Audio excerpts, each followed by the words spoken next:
হ্যাঁ, তো ইটিএসটা বলার আগে কয়েকটা কথা একটু বলে নিই। সেটা হচ্ছে it is associated with release and utilisation of the energy store in NADH and FADH. NADH থেকে প্রতিটা এনএডিএইচ থেকে 3টে এটিপি এবং প্রতিটা এফএডিএইচ থেকে 2টো করে এটিপি রিলিজড হবে।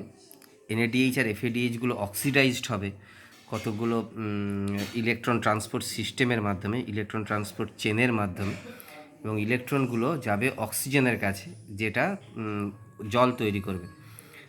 আর এইগুলো হবে কিন্তু সব inner mitochondrial membrane, inner mitochondrial membrane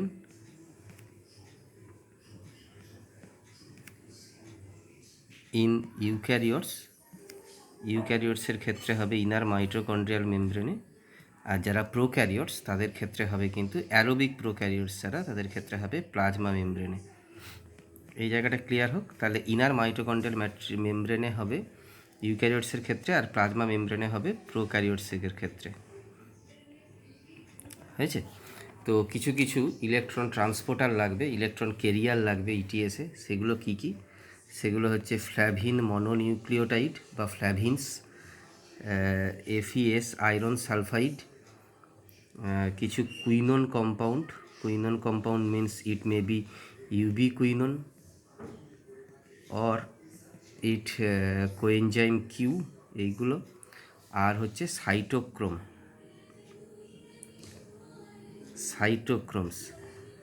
সাইটোক্রোমস mean cytochrome B, C1, C, A এবং A3। এই পাথেই যাবে বি, সেখান থেকে C1, সেখান থেকে C, সেখান থেকে A, সেখান থেকে A3। তাহলে এখানে কিছু স্পেশাল ফিচার্স আছে, যেমন জেনারেলি মোবাইল কেরিয়ার হচ্ছে যারা, সেগুলো হচ্ছে UV quinone and cytochrome C. এগুলো হচ্ছে জেনারেলি মোবাইল কেরিয়ার। ওকে, এইটা একটা ব্যাপার। নেক্সট কেস হচ্ছে সাইটোক্রোম সি একটা স্মল প্রোটিন, যেগুলো ইনার মেমব্রেনের আউটার সাইডে অ্যাটাচ থাকে, মোবাইল ক্যারিয়ার হিসেবে কাজ করে। এবং কমপ্লেক্স 3, 5টা কমপ্লেক্স আছে, আমি বলবো একটু বাদে। কমপ্লেক্স 3 আর কমপ্লেক্স 4-এর মধ্যে একটা সাইটোক্রোম সিটা হচ্ছে একটা লিঙ্ক হিসাবে কাজ করে বিটুইন কমপ্লেক্স 3 অ্যান্ড কমপ্লেক্স 4। এই দুটো কমপ্লেক্সের মধ্যে লিঙ্ক হিসাবে কাজ করে। আর অক্সিজেনের যে রোল এখানে, অক্সিজেন আমি বলেছিলাম একটু আগে যে অক্সিজেনের কাছে ইলেকট্রনটা পৌঁছায় এবং জল তৈরি করতে হেল্প করে। তো presence of oxygen is vital. কেন কি না, এটাই টোটাল প্রসেসকে ড্রাইভ করে নিয়ে যায় যেখান থেকে, এবং হাইড্রোজেনটাকে বের করে নিয়ে যায়। সেই যে অক্সিজেনকে বলা হয় ফাইনাল হাইড্রোজেন অ্যাকসেপ্টার হচ্ছে অক্সিজেন। ওকে, এই আচ্ছা, আমি ইনহিবিটার মোস্ট প্রবাবলি আমার বলা হয়নি কয়েকটা জায়গায়, যেমন ক্রেবস সাইকেলের কিছু ইনহিবিটার আছে, আবার এখানেও কিছু ইনহিবিটার আছে। আমি বলবো আগে ক্রেবস সাইকেলের ইনহিবিটারগুলো একটু বলে নিই যখন সুযোগ পাওয়া গেল। ক্রেবস সাইকেলের মোট ইনহিবিটারগুলো জেনারেলি ক্রেবস সাইকেলে ইনহিবিট করে, বা ইনহিবিটার্স ইন ক্রেবস সাইকেল, এইগুলো হচ্ছে কে না এইগুলো, আচ্ছা গ্লাইকোলাইসিস, হ্যাঁ গ্লাইকোলাইসিসটা মোস্ট বলে দিয়েছি। ইনহিবিটার হচ্ছে এখানে ফ্লুরো অ্যাসিটেট,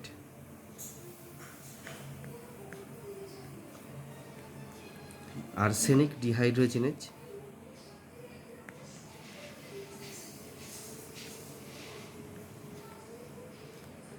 আর হচ্ছে ম্যালোনাইট। এইগুলো হচ্ছে ক্রেবস সাইকেলের ক্ষেত্রে ইনহিবিটার। যাই হোক, আমি এইবারে কমপ্লেক্স সম্পর্কে চলে আসি। আমি বললাম 5টা কমপ্লেক্সগুলো তাদের নাম, কমপ্লেক্সগুলো কী নামে তাদের নেম, আচ্ছা তাদের কম্পোনেন্টসগুলো কী কী, আর ইনহিবিটারগুলো কী কী, আমি একসঙ্গে একটা টেবিলের মধ্যে বলে দিচ্ছি। ওকে,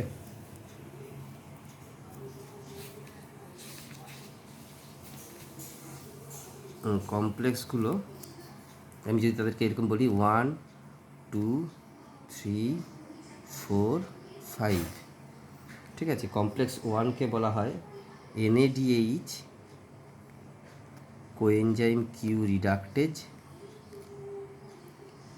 কমপ্লেক্স 2 হচ্ছে সাকসিনেট কোএনজাইম কিউ রিডাক্টেজ, এটা হচ্ছে কমপ্লেক্স 3 কে বলা হয় সাইটোক্রোম সি রিডাক্টেজ, কমপ্লেক্স 4 কে বলা হয় সাইটোক্রোম সি অক্সিডেজ, আর কমপ্লেক্স 5কে বলা হয় এটিপি সিনথেটেজ।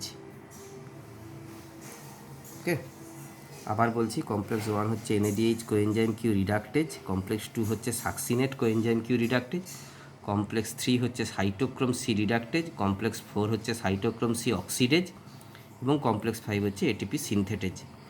এরপর আসছি আমরা কম্পোনেন্টসের ক্ষেত্রে। কার কি components? NADH coenzyme Q reductase, এদের কম্পোনেন্ট হচ্ছে FMN ফ্ল্যাভিন মনোনিউক্লিওটাইড, আর হচ্ছে এনএডিএইচ ডিহাইড্রোজিনেজ। কি বললাম? FMN আর এনএডিএইচ ডিহাইড্রোজিনেজ। এদের ক্ষেত্রে FADH2 ডিহাইড্রোজিনেজ অথবা সাকসিনেট ডিহাইড্রোজিনেজ, কমপ্লেক্স 2 এর ক্ষেত্রে হচ্ছে সাকসিনেট ডিহাইড্রোজিনেজ। কমপ্লেক্স 3 এর ক্ষেত্রে হচ্ছে cytochrome B R cytochrome C1, whereas cytochrome C oxidase is composed of cytochrome A, cytochrome A3 আর দুটো কপার সেন্টার্স থাকে। আর এটিপি সিনথেটেজের তো ATPase, এটার সম্পর্কে আমি একটু পরে আসছি, এর গঠন সম্পর্কে। Complex 1 is inhibited by rotenone and amytal, rotinol and amytal. Complex 3 is inhibited by antimycin. Complex 4 is inhibited by cyanide and carbon monoxide. Complex 5 is inhibited by oligomycin, whereas it is unknown about the inhibitors of succinate coenzyme Q reductase or complex 2. এরপরে আমরা চলে যাব সরাসরি ATP সিনথেটেজের স্ট্রাকচারে বা ATP সিনথেটেজের ফাংশানে। ATP synthetase হচ্ছে একটা structure যেটা হচ্ছে আমরা অক্সিজোম দানা বলি, মাইটোকন্ড্রিয়ার আর ইনার মেমব্রেন থেকে টুয়ার্ডস ম্যাট্রিক্স থাকে। কমপ্লেক্স 5 বা এটিপি সিনথেটেজ বলা হয়। এর তিনটে পোর্শন, একটা হচ্ছে হেডপিস, একটা হচ্ছে স্টক, আর একটা হচ্ছে বেস পিস। একটা হেডপিস, একটা স্টক, একটা বেস পিস। তো হেডপিসকে আমরা বলি জেনারেলি, এই হেডপিসটাকে আমরা জেনারেলি বলি F1 আর বেস পিসটাকে আমরা জেনারেলি বলি F0।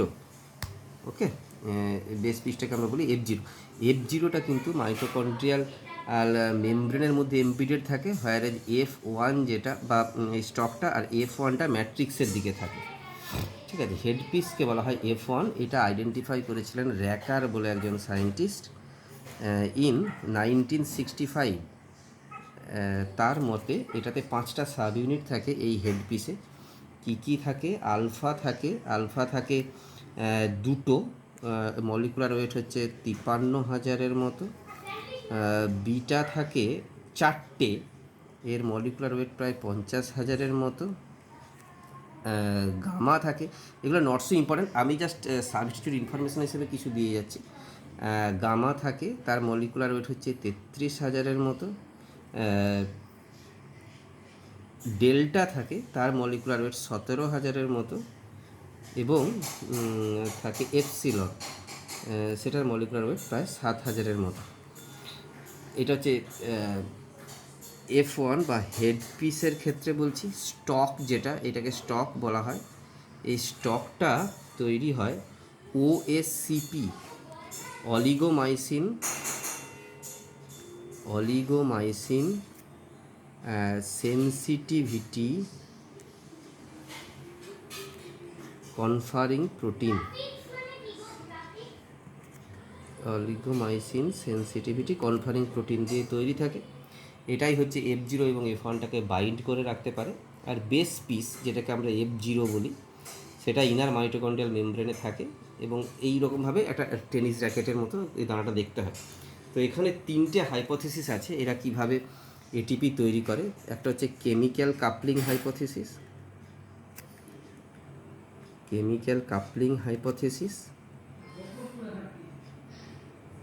একটা হচ্ছে তোমার কেমি অসমোটিক হাইপোথিসিস, যেটা আমরা কিছুটা ফটোসিনথেসিসে আলোচনা করেছি, কেমি অসমোটিক হাইপোথিসিস। আর একটা হচ্ছে কনফার্মেশনাল হাইপোথিসিস। আমাদের মোটামুটিভাবে কেমি অসমোটিক হাইপোথিসিসটা নিয়ে আলোচনা করা হয়েছিল। আমরা আবার এখানে একটু আলোচনা করব যে কিভাবে হাইড্রোজেন আয়নের কনসেন্ট্রেশনের ডিফারেন্সের জন্য রেডক্স পটেনশিয়াল তৈরি হয় এবং সেই কারণেই এটিপিটা সিনথেসিস হয়ে থাকে, সেটা আমরা ভায়া কেমি অসমোটিক হাইপোথিসিস আলোচনা করে নেব। ঠিক আছে, তো এখানে তাহলে আমরা ইলেকট্রন ট্রান্সপোর্ট সিস্টেমটা একটু আলোচনা করি। ইলেকট্রন ট্রান্সপোর্ট সিস্টেমে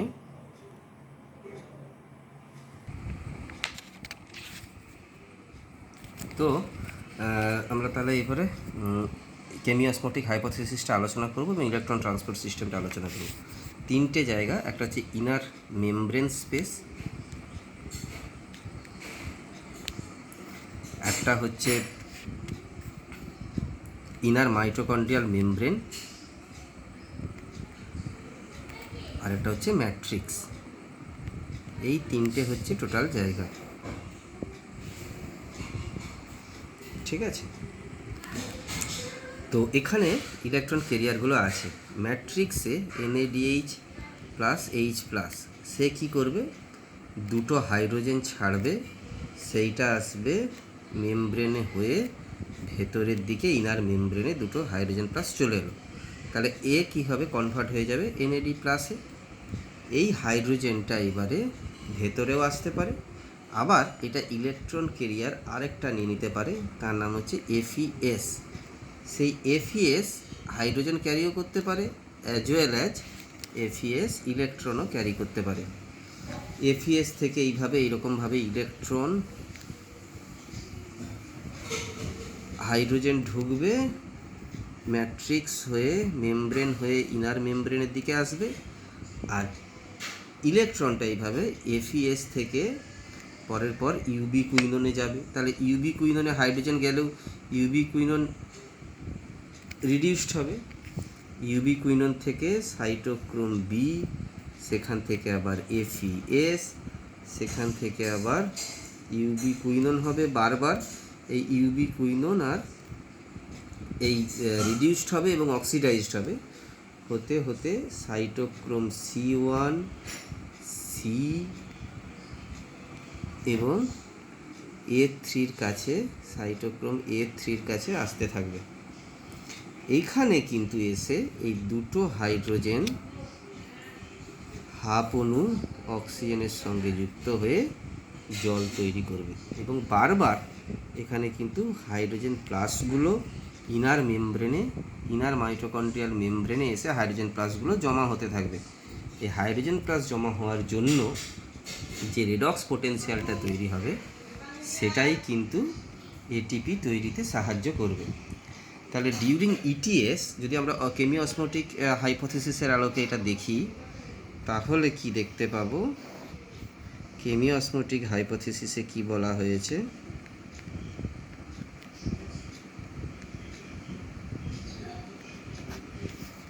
কেমি অসমোটিক হাইপোথিসিসে বলা হয়েছে during ETS coenzyme Q R FMN, এই যে কোএনজাইম কিউ আর FMN এরা কি করে, এই জায়গাটা দেখো, এই যে ইউবি কুইনন আর FMN এরা কি করে, এরা হচ্ছে হাইড্রোজেন প্লাস রিলিজ করে পেরি মাইটোকন্ড্রিয়াল স্পেসে এবং H প্লাস আয়ন রিলিজ করার জন্য ইনার মাইটোকন্ড্রিয়াল মেমব্রেনে সঙ্গে পেরি মাইটোকন্ড্রিয়াল স্পেসের H প্লাস আয়নের ডিফারেন্স হয়ে যায়।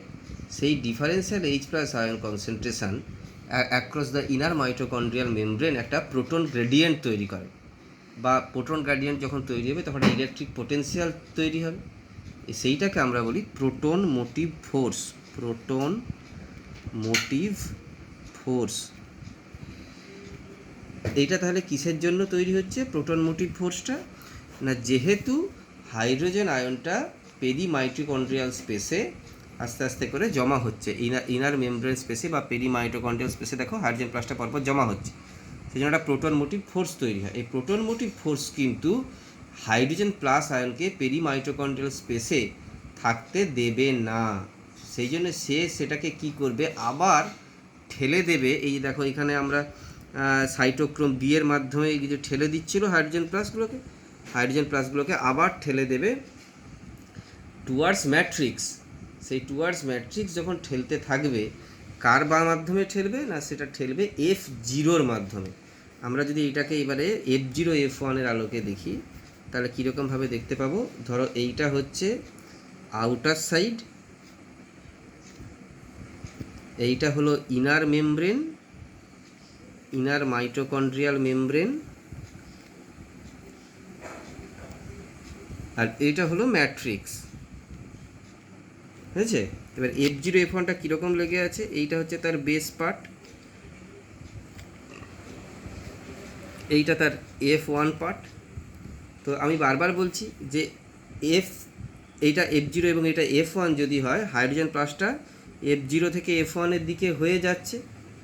এই যে পরপর ম্যাট্রিক্সে প্রোটনের পরিমাণটা বাড়ছে, এই প্রোটন মোটিভ ফোর্স হাইড্রোজেন প্লাসকে যে ম্যাট্রিক্সের দিকে আবার ফেরত পাঠাচ্ছে থ্রু F0 পার্ট, যেটা তার ফলে কি হচ্ছে, একটা করে এরকম দুটো করে যদি H প্লাস পাঠায়, একটা করে এডিপি আর পিআই যুক্ত হয়ে এটিপি তৈরি করছে।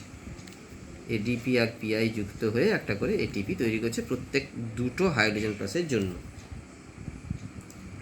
ঠিক আছে? তো এই যে এটিপি তৈরির পদ্ধতি, যেহেতু এটা হাইড্রোজেন প্লাসের কনসেন্ট্রেশনের চেঞ্জের জন্য এই ঘটনাগুলো ঘটছে, সেই জন্য এটাকে আমরা বলি কেমি অসমোটিক হাইপোথিসিস। এইভাবে কিন্তু দেখা গেছে একটা এনএডিএইচ থেকে 3টে এটিপি এবং একটা এফএডিএইচ থেকে 2টো এটিপি তৈরি হয়। যদিও ভবিষ্যতে আমরা আরও বড় হলে জানবো যে এক্স্যাক্টলি 4টে এনএডিএইচ থেকে যখন 12টা এটিপি তৈরি হয়, তার মধ্যে 2টো এটিপি আবার ইউটিলাইজড হয়ে যায়। এক্স্যাক্টলি সেই জন্য আমরা বলতে পারি যে প্রতি 4টে এনএডিএইচ2-র ক্ষেত্রে হিসাব করে যদি আমরা দেখি, একটা এনএডিএইচ2 থেকে 2.5 এটিপি এবং একটা এফএডিএইচ2 থেকে 1.5 এটিপি তৈরি হয়। যাই হোক, তাহলে আমরা যদি মোটামুটিভাবে টোটাল স্টেপে এটিপির কাউন্টটা দেখি, তাহলে তো আমাদের 3টে স্টেপ। একটা হচ্ছে ইএমপি পাথওয়ে, এমডেন-মেয়ারভ পারনেস পাথওয়ে, বা যেটাকে আমরা গ্লাইকোলাইসিস বলি, সেইটা একটা স্টেপ। একটা হচ্ছে লিঙ্ক রিয়াকশান,